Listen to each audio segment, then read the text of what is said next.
Hello, everyone. Welcome back to the YouTube channel. Today, we're going to be reviewing episode 4 of Surviving Summer, the Sky Cats Netflix original show set in Australia. If you haven't checked it out, spoilers ahead. Subscribe, like, and let me know what you think. Well, let me know what you think down below, and if you're enjoying it or liking it, or if you dislike it for some reason.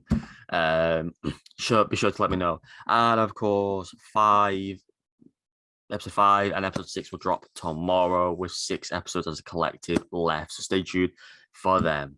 Enjoy.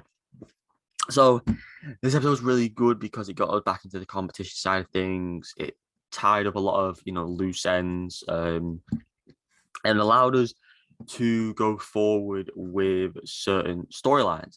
So, for example, obviously Summer played this game on the roof and obviously was not trying to stir it, but she was trying to get more out of them, to learn more about them. We learned that Marlon is the reason why no one saw Ari for a year. He told him to stay away from hospital. I thought that was a really tough scene to take in. And just to fully understand these two characters, throughout the whole episode, you saw the tension rising. That was the main scene. Obviously, he fell off the roof and it led to him having a sore ankle.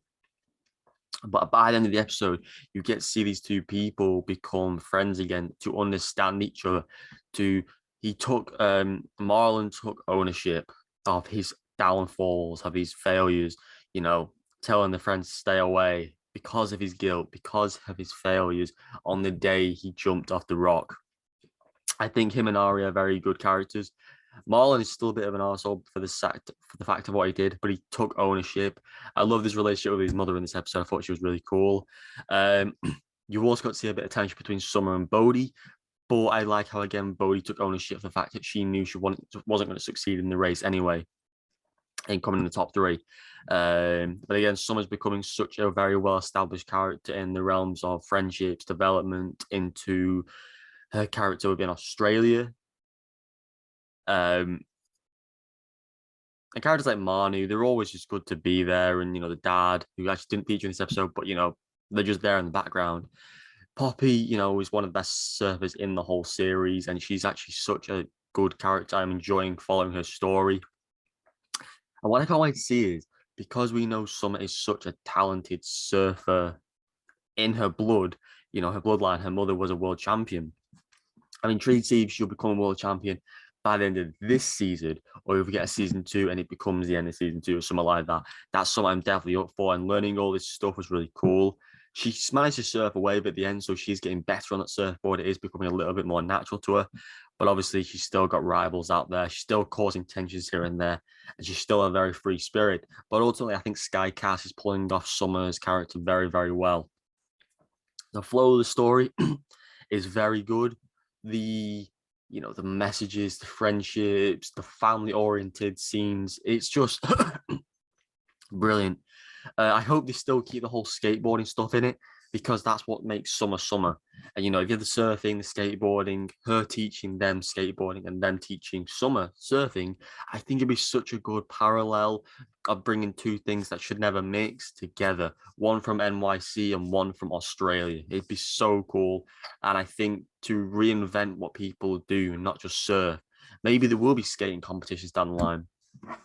But yeah, also I want to talk about, there's still the rivals. The guy won his set after beating Marlon and Ari, and obviously Poppy won hers.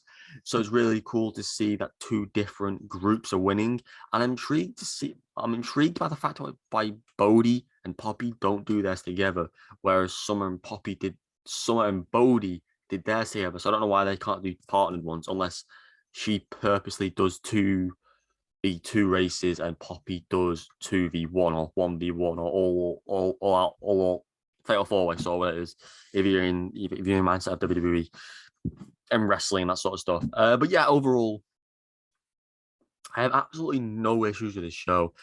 They managed to carefully write stories that have taken 4 episodes to piece together.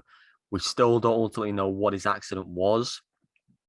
we just know we got a little bit more of a flashback of him going down to the surface, seeing the surfboard being broken, and I'm pretty sure we'll see why and how he got into hospital and what his injury was.